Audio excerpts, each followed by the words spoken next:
तो देखिए स्टूडेंट्स, आज के क्लास में हम लोग क्या कर रहे हैं, that is X-ray. We are doing about X-ray. तो एक्सरे क्या रहता है, हम तो हाउ एक्सरे एक्सरे किस तरह से प्रोड्यूस किया जाता है, what are the properties of X-ray, uses of X-ray और क्विज।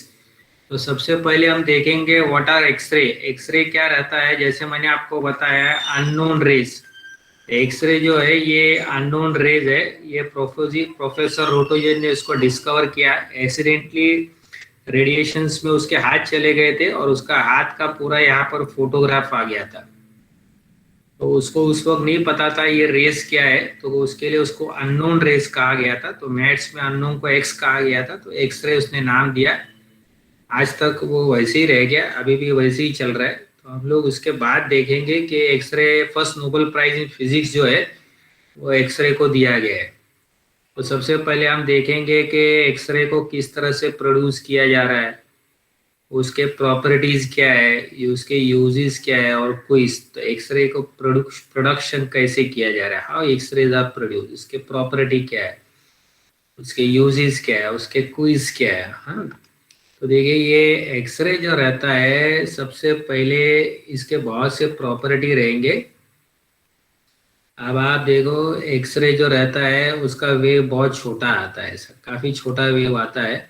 उसका वेवलेंथ जो रहता है नियर अबाउट 1 एंगस्ट्रॉम रहता है। तो बहुत छोटा वेव रहता है, नियर अबाउट 1 एंगस्ट्रॉम रहता है। 0.01 एंगस्ट्रॉम से लेके 100 एंगस्ट्रॉम तक रहता है। तो ये बहुत छोटा उसका वेवलेंथ रहता है। तो एक्सरे बहुत छोटा रहता है, ठीक है। तो वेव बहुत तरह के आते हैं। एक वेव जो विजिबल रहते हैं वो उसकी वेवलेंथ कितनी रहती है, 4000 एंगस्ट्रॉम से लेके 7000 एंगस्ट्रॉम, ये हमको विजिबल रहता है।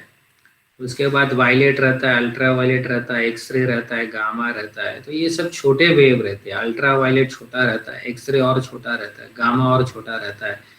तो ये सब शॉर्टर वेव्स रहते हैं, ठीक है। ये शॉर्टर वेव रहते हैं। और विजिबल के आगे जो रहते हैं ये सब लॉन्गर वेव रहते हैं। ये हमारे लॉन्गर वेव रहते हैं। तो इस तरह से एक्सरे के वेव्स रहते हैं, या तो शॉर्टर रहते हैं या तो लॉन्गर रहते हैं। तो इस तरह से दो तरह का वेव आता है। आप देखिए एक्सरे ट्यूब मशीन में इसका बनाया जाता है, इसका प्रोडक्शन। तो सबसे पहले हम लोग क्या करते हैं, इसके अंदर फिलामेंट रखते हैं। फिलामेंट को गर्म किया जाता है और उससे इलेक्ट्रॉन्स निकाला जाता है। तो हीटिंग से निकाला गया है ना, तो इसको कहते हैं थर्मियोनिक इमेजर। तो उसके बाद ये इलेक्ट्रॉन क्या किया जाता है, एक हार्ड मटेरियल रखा जाता है, जैसे टंगस्टन रखा गया है। तो बहुत अच्छा एक हार्ड मटेरियल रखा जाता है। तो उससे ऐसे अननोन रेज निकलते हैं जो हमको दिखाई नहीं देते, उसको कहा जाता है एक्सरे। इसकी जो रेंज रहती है, आप देखिए एक्सरे इसकी जो रेंज रहती है मिनिमम वेवलेंथ, वो 0.01 से लेके तो 100 एंगस्ट्रॉम तक रहता है, ठीक है। तो इसके लिए हमको ये दिखाई नहीं देता है। अब इसके ये दोनों के अक्रॉस वोल्टेज लगाया जाता है। जितना ज़्यादा आप वोल्टेज रखोगे तो जितना ये वेव छोटा आता है और छोटा बनते जाता है, ठीक है। तो जैसे इसकी लिमिट बताइए ना, 0.01, वो 100 एंगस्ट्रॉम से लेके 0.01 एंगस्ट्रॉम है। तो 1 एंगस्ट्रॉम मतलब कितना रहता है, आप देखिए 10⁻⁻10 मीटर रहता है, इतना छोटा रहता है। ये लिमिट है ना, ये लिमिट है वेवलेंथ की, 0.01 एंगस्ट्रॉम से लेके 100 एंगस्ट्रॉम।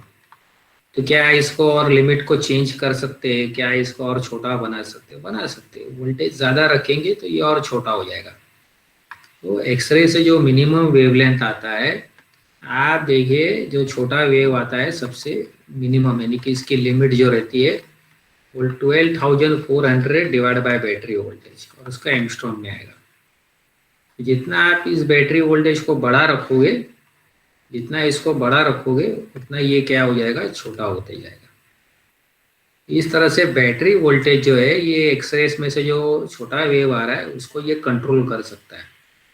अब एक्सरे की क्या प्रॉपर्टी है, जैसे अल्फा पार्टिकल है उसमें क्या रहता है, 2 प्रोटॉन रहता है, 2 न्यूट्रॉन रहता है। बीटा रहता है उसमें क्या रहता है, इलेक्ट्रॉन रहता है। तो अल्फा रे क्या हो जाता है, देखो जैसे वो निकलेगा ना अल्फा रे, मान लो अभी ये मशीन है, ये अल्फा रे बना रहा है। तो थोड़ी सी दूर में ये एब्जॉर्ब हो जाएगा, मतलब हवा में एब्जॉर्ब हो जाता है, इतने से हवा में ही एब्जॉर्ब हो जाता है, तो ज़्यादा दूर नहीं जाता अल्फा पार्टिकल। बीटा पार्टिकल थोड़ा दूर जाएगा, पेपर को पास कर सकता है, ये स्किन वगैरह को पास कर लेगा, लेकिन देखो इसको नहीं पास कर रहा है, इतना जो थिकनेस है उसको नहीं पास करता है। एक्सरे जो रहता है ये थोड़ा इसका पेंडिंग पावर ज़्यादा है, ये पेपर को भी पेपर को भी पार कर देता है, हाथ को भी पार कर देता है ना। इसके बाद देखो लकड़े को भी यहाँ पर पार कर रहा है, लेकिन ये सीमेंट को नहीं पार कर सकता है। तो जिधर थिकनेस ज़्यादा रहेगा उसको वो नहीं पास करेगा। गामा रेस क्या होगा, सबको पास करेगा, लेकिन देखो यहाँ पर अगर थिकनेस ज़्यादा है तो उसको भी नहीं पास कर सकता। लेकिन गामा रेस की पेंडिंग पावर थोड़ा एक्सरे से ज़्यादा है, और न्यूट्रॉन की सबसे ज़्यादा है, तो न्यूट्रॉन की पेंडिंग पावर बहुत ज़्यादा है। तो इसके लिए न्यूट्रॉन्स का इस्तेमाल होता है इंडस्ट्री में क्रिस्टल स्ट्रक्चर वगैरह स्टडी करने के लिए। अब हम देखेंगे कि एक्सरे बाहर कैसे आते हैं। मान लो अभी इलेक्ट्रॉन बहुत हाई स्पीड से जा रहे हैं उस टारगेट के अंदर, एक्सरे बाहर कैसे आता है। तो मान लो अगर कोई इलेक्ट्रॉन चला गया, कोई इलेक्ट्रॉन अगर ऐसा चला गया और कोई एक इलेक्ट्रॉन को हिट करके उसने बाहर निकाल दिया, तो ये जगह खाली हो गई, देखो खाली हो गई, तो तुरंत ऊपर का इलेक्ट्रॉन नीचे आ जाता है। जब वो नीचे आ जाता है तो वो एक्सरे इमिट करता है। तो कोई भी ऊपर वाला इलेक्ट्रॉन जब नीचे आएगा तो वो एक्सरे इमिट करेगा।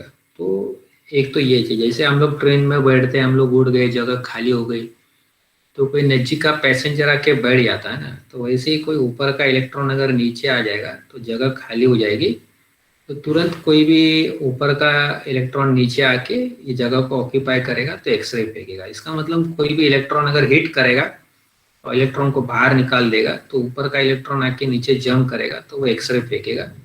ऐसे एक्सरे को कहा जाता है कैरेक्टरिस्टिक्स एक्सरे। तो दोबारा बताता हूँ, एटम के अंदर क्या होता है। आप देखिए एटम के अंदर ऐसा इलेक्ट्रॉन रहता है, ठीक है। तो मान लो अभी एक के शेल के अंदर इलेक्ट्रॉन है, और आप फिलामेंट से क्या कर रहे हैं, आप फिलामेंट से इलेक्ट्रॉन पास कर रहे हैं। तो जब ये इलेक्ट्रॉन जाएगा तब ये इसको हिट करेगा, इसको नॉकआउट करेगा, ये जगह खाली हो गई। तो ऊपर भी तो इलेक्ट्रॉन भरे हुए हैं। तो मान लो अगर हम सोचते हैं कि ऊपर भी इलेक्ट्रॉन है, तो ये ऊपर वाला इलेक्ट्रॉन जब नीचे आएगा तब वो फेंकेगा, एक्सरे फेंकेगा। ऐसे एक्सरे को कहा जाता है कैरेक्टरिस्टिक्स एक्सरे। दूसरा एक एक्सरे रहता है कंटिन्यूस एक्सरे। उसमें क्या होता है कि अगर उस टारगेट के अंदर एटम्स है और अगर आप इलेक्ट्रॉन भेज रहे हो और इलेक्ट्रॉन फुल स्पीड से जा रहा है, और अगर वो न्यूक्लियस के पास से चला गया तो क्या हो जाएगा, तो उसकी एनर्जी कम हो जाएगी, है ना। ये देखिए इसकी काइनेटिक एनर्जी जो है ये कम हो गई। देखो मान लो ये जीरो हो गई, तो वो पूरी किधर गई, वो एक्सरे के फॉर्म में चली गई है, और ऐसे एक्सरे को बोलेंगे कंटिन्यूस। तो इस तरह से दो तरह का एक्सरे आता है, एक रहता है कंटिन्यूस, दूसरा रहता है कैरेक्टरिस्टिक्स। कैरेक्टरिस्टिक्स क्यों मिलता है, jumping of electron from higher to lower, ये देखिए जंप होता है। और कंटिन्यूस क्यों मिलता है, क्योंकि इलेक्ट्रॉन की स्पीड कम हो जाती है। फास्ट मूविंग इलेक्ट्रॉन जो रहता है, फास्ट मूविंग इलेक्ट्रॉन, इनकी स्पीड लो हो जाती है। जब इसकी स्पीड लो हो जाती है या जीरो हो जाती है तो आपको कंटिन्यूस एक्सरे मिलता है। एक्सरे की प्रॉपर्टी मैंने आपको बताया है कि एक्सरे जो रहता है एक लाइट है, तो नेचुरली लाइट की स्पीड से जाएगी। एक्सरे की स्पीड क्या रहेगी, 3 × 10⁸ मीटर्स पर सेकेंड। ये लाइट की स्पीड से जाएगी, फिर एक्सरे स्ट्रेट निकलेगा। एक्सरे के पास कोई चार्ज नहीं है, तो इसके लिए देखिए अगर आप उसके सामने मैग्नेट रखते हो तो मैग्नेटिक फील्ड में भी वो डिफ्लेक्ट नहीं होगा। अगर आपने दो प्लेट रखा हुआ है, एक प्लेट को आप +4 दे रहे हो, दूसरे प्लेट को आप -4 दे रहे हो, तो आप इलेक्ट्रिक फील्ड क्रिएट कर रहे हो। तो इलेक्ट्रिक फील्ड में भी ये एक्सरे डिफ्लेक्ट नहीं होगा, सीधा निकल जाएगा। X-ray deflect cannot be deflected in electric field and magnetic field. X-ray के पास बहुत अच्छी हाई पेंडिंग पावर है। इसके लिए क्या करता है, स्किन में पास होता है, हमारे बॉडी के मसल्स के थ्रू पास होता है ना। कोई अगर आपने एक फिल्म लिया हुआ है, इस पे आप एक्सरे गिरा रहे हो तो वो फिल्म पूरी डार्क हो जाएगी।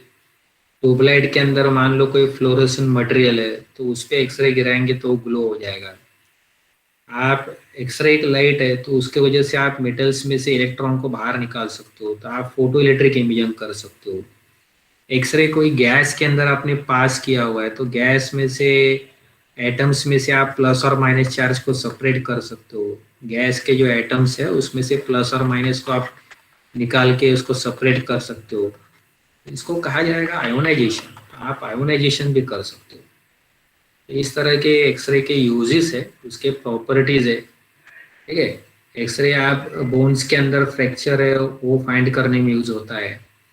फिर रेडियोग्राफी में इसका यूज होता है। आपने एनडीए नॉन डिस्ट्रक्टिव टेस्टिंग किया हुआ है ना, तो उसमें जो क्रिस्टल के अंदर कोई भी मेटल पार्ट है उसका इंटरनल डिफेक्ट निकालने का है, तो उसमें आप यूज कर सकते हो। क्रिस्टल के स्ट्रक्चर फाइंड करने में उसका यूज कर सकते हो। अपना क्रिस्टल स्ट्रक्चर रहेगा वो फाइंड करने में आप एक्सरे का यूज कर सकते हो। तो इस तरह से एक्सरे का बहुत यूज रहेगा। आप कैंसर के सेल्स को किल कर सकते हो, स्किन के डिजीज को क्योर कर सकते हो। तो इस तरह से मेडिकल यूज भी है उसका, इंडस्ट्रियल यूज भी है। तो मैं आपको बताया कि एक्सरे क्या एक अननोन रेज है, उसकी प्रोडक्शन कैसे रहती है। दो तरह का एक्सरे मिलता है, एक रहता है कैरेक्टरिस्टिक्स, दूसरा रहता है कंटिन्यूस। कैरेक्टरिस्टिक्स क्यों मिलता है कि जब मेटल टारगेट के अंदर एटम्स रहते हैं, उसके अंदर इलेक्ट्रॉन पास हो जाएगा तो अंदर के इलेक्ट्रॉन को निकाल देगा, तो ऊपर का इलेक्ट्रॉन जंप करेगा, तो जंपिंग ऑफ इलेक्ट्रॉन के वजह से आपको कैरेक्टरिस्टिक्स एक्सरे मिलेगा। जब एटम के अंदर कोई फास्ट मूविंग इलेक्ट्रॉन जाएगा तो इलेक्ट्रॉन की स्पीड कम हो जाएगी, तो उसकी एनर्जी कौन से फॉर्म में आएगी, कंटिन्यूस एक्सरे के फॉर्म में आएंगे। तो उस तरह से दो तरह का एक्सरे मिलेगा। इसकी वेवलेंथ रहेगी, वेवलेंथ की रेंज रहती है। आप देखो एक्सरे जो रहता है उसकी वेवलेंथ की रेंज है कितनी है, 0.01 एंगस्ट्रॉम से लेके 1 एंगस्ट्रॉम तक। ये जो लिमिट है मिनिमम, इसको आप और कम कर सकते हो। तो इसका फॉर्मूला क्या है, 12,400 डिवाइड बाय बैटरी वोल्टेज। जितना आप बैटरी वोल्टेज ज़्यादा रखोगे उतना मिनिमम वेवलेंथ आपका कम हो जाएगा। तो एक कैरेक्टरिस्टिक्स एक्सरे रहेगा जब ऊपर से नीचे इलेक्ट्रॉन जंप करेगा। दूसरा रहेगा कंटिन्यूस, जब इलेक्ट्रॉन की स्पीड या काइनेटिक एनर्जी जीरो हो जाएगी तो इलेक्ट्रॉन की पूरी एनर्जी आपको कंटिन्यूस एक्सरे के फॉर्म में मिलेगी। तो इस तरह से दो तरह का एक्सरे रहेगा। एक्सरे की पेंडिंग पावर थोड़ी ज़्यादा रहती है बीटा रेज से, गामा रे और न्यूट्रॉन से कम रहती है। तो एक्सरे आप कैंसर सेल्स मारने में यूज़ कर सकते हो, बॉडी के अंदर ट्यूमर रहेगा उसको डिस्ट्रॉय में यूज़ कर सकते हो, स्किन डिजीज क्योर करने में यूज़ कर सकते हो, क्रिस्टल स्ट्रक्चर फाइंड करने में यूज़ कर सकते हो। इस तरह से एक्सरे के बहुत सारे यूजेस है मेडिकल और इंडस्ट्रियल। मैं यहाँ पर क्विज शेयर कर रहा हूँ, आप लोग ये क्विज कर सकते हो।